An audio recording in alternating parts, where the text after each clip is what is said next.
الحمد للہ رب العالمین والصلاة والسلام علی سید الانبیاء والمرسلین وعلی آلہ واصحابہ اجمعین اما بعد فاعوذ باللہ من الشیطان الرجیم بسم اللہ الرحمن الرحیم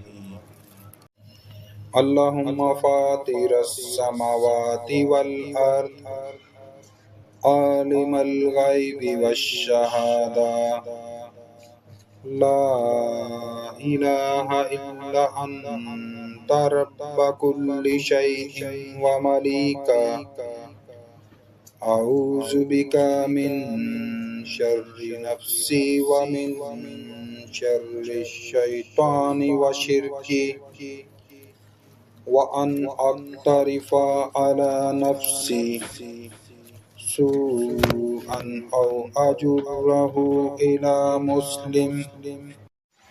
اے اللہ، آسمانوں اور زمین کو پیدا کرنے والے، چھپے اور کھلے کو جاننے والے، تیرے سوا کوئی معبود نہیں۔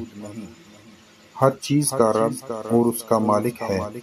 میں تیری پناہ چاہتا ہوں اپنے نفس کے شر سے اور شیطان کے اور اس کے شرک کے شر سے، اور یہ کہ میں اپنی جان کو کسی برائی میں ملوث کروں یا کسی دوسرے مسلمان کو اس کی طرف مائل کروں۔